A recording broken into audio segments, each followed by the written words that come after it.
So what hope is there that there will be changes to the metro? Because when you go around the Eastern Cape, you see that some areas are actually in a far worse condition than the Nelson Mandela Bay Metro. ENCA in the SABC.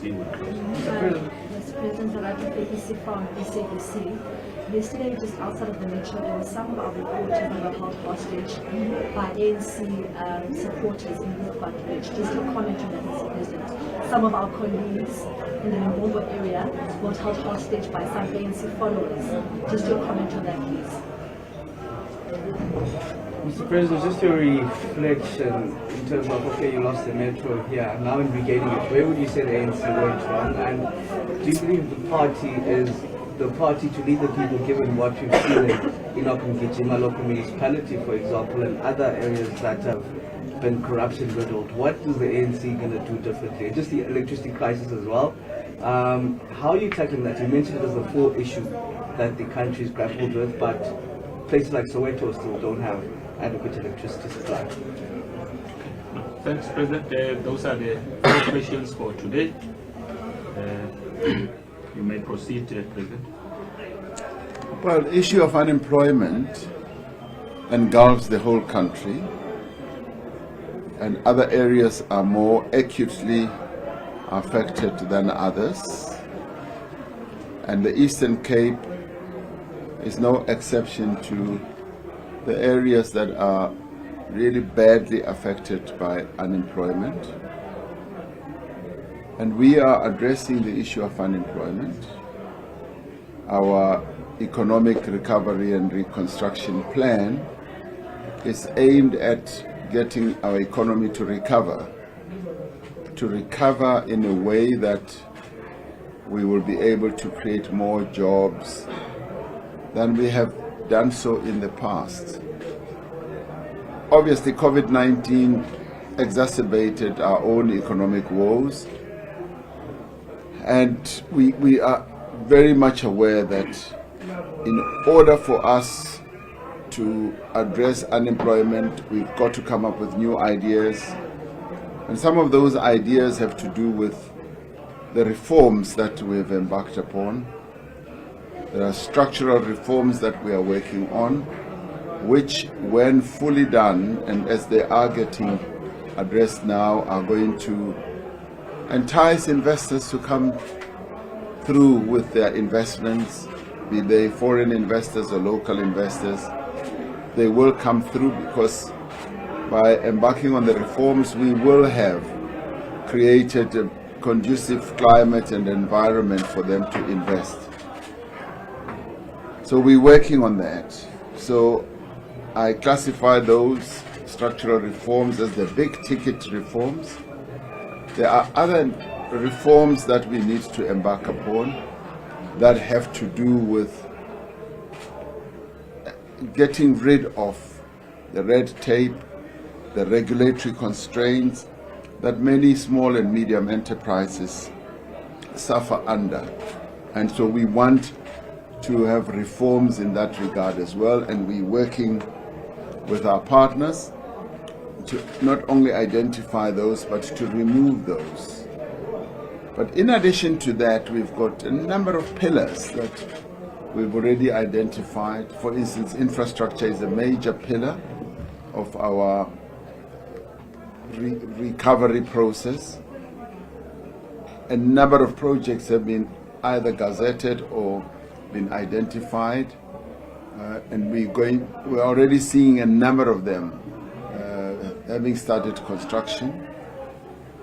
We continue to want to attract foreign investment into our country, but we've also embarked on a presidential youth employment stimulus, which just in the past, say, 12 months has been able to draw in almost 900 million people into employment. This is by far the most unprecedented public employment process which has happened within a short space of time.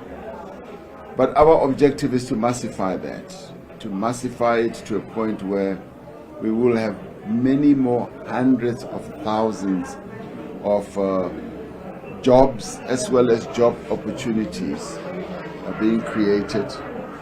And the Eastern Cape will be one of those that are bound to benefit from that, because Eastern Cape, particularly the Nelson Mandela Bay area, has a very strong industrial base. This has been the home of auto manufacturing and a whole number of other key industries in our economy. And we've been talking about reindustrialization, so it's just a case of rebooting all this and repositioning it and getting investors to come through to invest, and we will start seeing a job creation process underway. Yes, our people are really suffering under the burden of poverty, and that is why people looked so much forward to the 350 grant that we reintroduced. And that already tells us the levels of poverty and inequality within our nation. And so when government came out with the second grant for special disaster relief, it was quite clear that we needed to make an intervention, because our people were hungry, they're poor, and they are suffering. So government has responded rather compassionately to address the needs of our people. How do we plan to reposition this metro? Already we sense and can smell the victory. And yesterday, some of my comrades had a meeting with business people who were saying Nelson Mandela Bay does not have a strategic plan. They last had a strategic plan when one of our colleagues, Comrade Ngeba Faku, was the mayor of this metro. And already ideas are germinating that we should have a 2060 plan to look at Nelson Mandela Bay to 2060 and how we reindustrialize Nelson Mandela Bay, how we attract investment, how we make Nelson Mandela once again a center of industrialization and a center of manufacturing. And we are now going to start from the bottom. I was talking to business people earlier over lunch that we should start from the bottom. It should be business formation from the bottom and business activity, because investments don't take place at the union buildings. Investments take place at the local municipality level, and that's precisely what we are going to be doing. So it's around a plan, but the other advantage, of course, is that we've got the district development model. The district development model calls upon us to work in an integrated way, not in a silo manner any longer, and through an integrated way we will be able to foster development all round. And there was a question, what hope is there that we will be able to change things around? We are infused with a great deal of hope because the process that we've been through is based on the renewal of the ANC, rebuilding of the ANC, and of course the unity of the ANC. I'm a firm believer in the need for, one, the ANC to renew itself and rebuild itself so as to engender unity in the nation as well. And we are taking a lot of steps to renew ourselves. And some of the key elements of the renewal process are, for instance, ensuring that we've got capable comrades who will be deployed, who will occupy positions of responsibility, of governance. And I've been at pains to point out that we are no longer going to be appointing people based on their popularity. that we are no longer going to appoint people on their ability to sing and to dance. It is now going to be on ability, and it will have to be proven ability and competence to do the work. And in doing so, we are going to have people properly scrutinized, properly interviewed, and properly vetted. And there will be a clear criterion of what we are looking for and the people that we are going to place in the various places. Now, we've been criticized that we have not identified mayoral candidates, and we have chosen to do it in a different way. Post the election, our victory march, we will be able to get our structures to identify people who could possibly be appointed. And from the Lutuli House level, the provincial level, and the regional level, we are going to be thorough in appointing people. And the question you ask is, how will we bring about change? That is the first step. But the second step is we've gotten all our candidates to sign a pledge. And a pledge which I've said they must put on the walls of their homes, their offices, and under their pillow, so that they know what they have pledged. And part of the pledge is they are going to be serving the people, committed to serving them, and not themselves, and that they are going to be against corruption, patronage of any form, and that is in many ways being able to properly sift those who are fit for purpose. And it is the human element that often counts a lot when it comes to these matters of bringing about change. So we expect our candidates, our councillors, to be change agents wherever they are going to be deployed. And of course, we want them to focus on working together with our people. That's another key element. But also to work together with business in their local areas, because it is through that that we will be able to engender a very thorough spirit of development. And we want to see economic development starting right at the bottom. To the extent that any ANC member gets involved in unpalatable behavior, such as either getting involved in any hostage situation, we take a dim view against that, and we are going to identify those people and discipline them. The era of acting with impunity and doing whatever you like in the ANC is over. This is now the era of restoring the integrity of the ANC, doing things properly, and making sure that the ANC regains the respect that it has always had.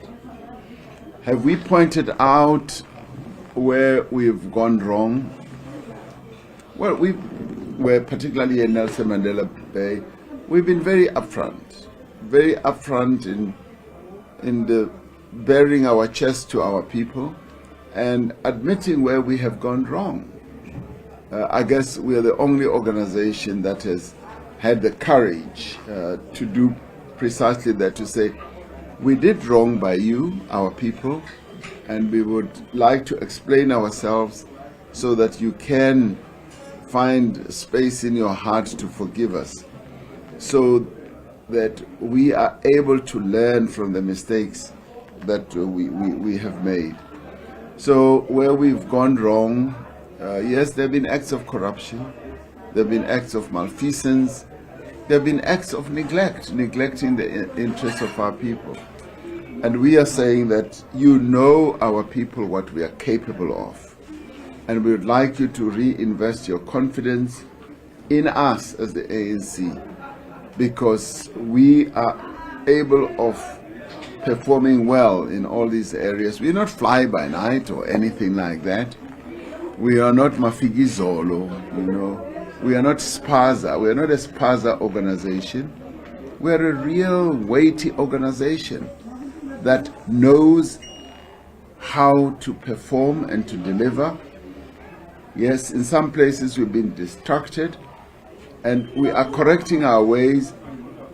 One of the best ways, of course, that we now know of is to deploy young people, to deploy women. So we've brought them in to lift the capability of our municipalities.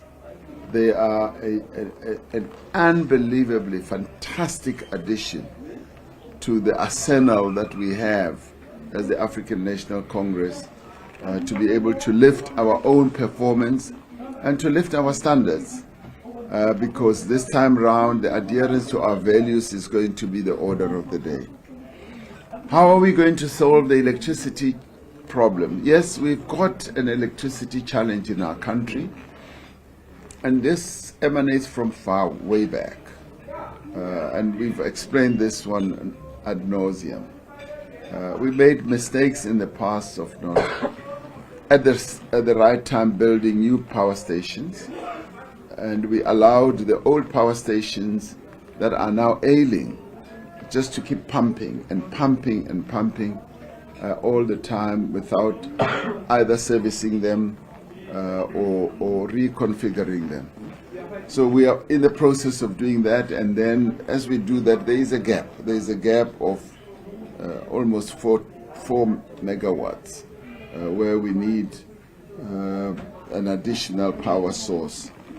So it is for that reason that we are looking at emergency power sources, but at the same time we are going hell and leather for renewables, because renewables have come into their own as energy sources. And so renewables, as they ascend more and more, they will be able to solve this energy problem that we have. So I expect that we will continue adding up to the energy sources and energy capacity that we need as we move on. A bright future awaits our energy generation. Really bright future in that we can utilize other sources of energy other than the ones that we've been traditionally using. And that in itself is going to create new sectors. It's going to, yes, lead to a transition which we are very, very careful not to see leading to devastation, loss of jobs and loss of livelihoods. So we are trying to navigate this very well. Thanks, President. President, we don't want to just say a word or so in Nguni, because Umhlowenen is also here, just for the voters there. No, we're no longer going to be opening for questions. The President has answered the questions substantially. No. No. Once we do it with you, we must do it with everyone. So what we normally do on the doorsteps, we allow the, so it's our standard protocol, please. No, that's fine. As we walk out, you will whisper. We get to speak to the president like this. Yeah. Allow them another round, and then we will. Okay. Then we go back to the campaign trail. You meet me on the campaign trail. Maybe I'll convince you. Okay. How to vote. Okay, I'll go. Yeah. It's just that, President, you are in Nelson Mandela Day. It's the first time we're seeing you here at the provincial chairperson. We've got people asking, where's the provincial chairperson? Why is the provincial chairperson not with the president? Yes. We know that there are currently allegations before the provincial chairperson. Should people read much into his absence here today? Where is Dia? Dia. Okay. Okay. Should I go? Do we have another? No? Follow? Okay. No, fine. no follow-up. They are covered. No, uDiya akakho apha, uphangele uDiya. Uphangele. Uya campaign la akhona and sithe masisplite imisebenzi yethu. Nabanye o-NEC members bebefanele ukuthi bebecinge ukuthi bazoba lapha sathi no masisplithaneni sekusele izinsuku ezilishumi qha ukuthi siye ekhwethweni. So abanye bakwezinye indawo apha eEastern Cape and nabanye bakwezinye indawo. So uDiya aware kune le case ka public protector uthe yena ngokwakhe uzayenza i-review iyohlolwa futhi enkantolo. So masivumele lonto i-process ekhona emthethweni ukuthi xa udibane nengxaki enje uyakwazi ukuthi ube ne-channel yokuthatha noma icala lakho noma intoni uyise enkantolo. So ilapho kwangoku bendizawuthi masilinde igqitshwe phaya and then after that kuzawubonakala ukuthi siqhuba kanjani. So ayikho into wrong yokuthi umuntu athi kunezitholo ezinjalo ayizithathe azise enkantolo. Nothing wrong with that. A process ekhona, and we've got a beautiful democracy that it allows an opportunity to be able to get things reviewed and in a very careful and well-considered manner. And that is precisely what the provincial chairperson of the ANC has done. So let us allow the review process that he has initiated to get underway, and we will then see once that has happened. And in the meantime, he's working, he's campaigning, I'm here, I'm campaigning. So there isn't anything whatsoever to be read. Today I'm with the provincial deputy chair, and the last time I was here, the deputy chair was not here, he was elsewhere. So we interchange, and that's precisely what I have seen happening in various other provinces as I've been going through. And today, maybe he's even lucky because he was not rained upon. Maybe where he is, there's no rain, and where I am, there is rain. So oh yes, we welcome the rain, of course, yeah. But other than that, yeah, Mr. Nguni. Because we are here for the second time now in a short period of time. Just whether or not we have big we get response from the ground. Want that in no, siqhuba kakuhle apha ku-campaign ye-ANC iqhuba kakuhle kakhulu. In fact, ndize ndamangala ukuthi iqhuba kakuhle ngalendlela. Ndavuya nyani ukuthi amaqabane ethu apha baphangele bayasebenza, bahamba yonke le ndawo bayakhankasa and bakwezinye indawo. Mna ndilapha eNelson Mandela Bay, and i-campaign yethu apha it's at a very high level. I-ANC iyabonakala, iyavakala, abantu bayayiva nasegazini labo ukuthi ANC ilapha, and ndivuya futhi nomdla okhona apha ukuthi abantu abaninzi banomdla bazimisele ukuyovota, and abaningi endidibana nabo bathi vele bayovotela i-ANC. So xa ndijonga mna ndibona ngathi i-Nelson Mandela Bay izawubuyela futhi ezandleni zika-ANC. I-process enizayisebenzisa ukuchoose i-mayoral candidates.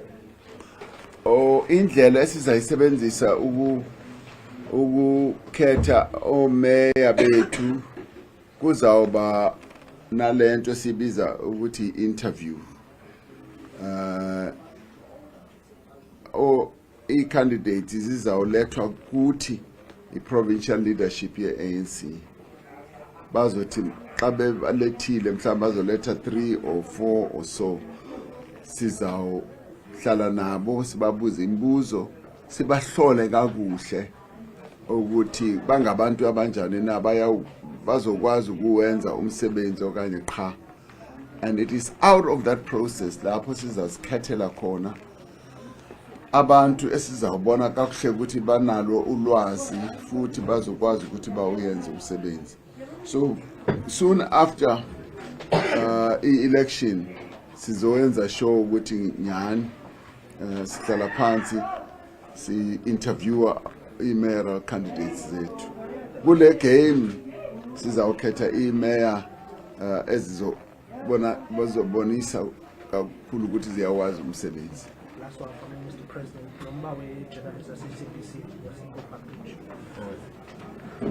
So what happened, President, is that there was a story that some journalists of the SABC were held hostage in Bushbuck Ridge in Mpumalanga by people allegedly who are claimed to be members of the ANC. Besendiyiphendulile leyo. Oh, nifuna ngesiXhosa. Oh. So nifuna ucheck ukuthi isiXhosa nesingesi sizawufana na. No, besenditshilo ukuthi leyo nto yokuthi i-journalists zithathwe hostage ngabantu abathwa abantu be-ANC ayikho right loo nto, so besiyivumele. And if kunjalo abo bantu sizabafaka ku-disciplinary process ye-ANC, because njenge-ANC sithi i-journalists maziyekwe zenze umsebenzi wazo, and we must never interfere nomsebenzi we-journalists, just like ne-journalists azi-interfere nomsebenzi wethu as politicians. So in any event sine constitution ethi umgwaqoseko othi i-journalists and freedom of press ifana ukuthi ibe khona apho. So by trying to hold hostage i-journalists, you are actually preventing freedom of press right abanayo. So we are saying if kunjalo we will discipline them. Okay, President. And, yes. Yeah? Thanks, members of the media. You had your fair share with the president today. Okay. Thank you. Thanks. Thank you. Okay, thank you guys. So we don't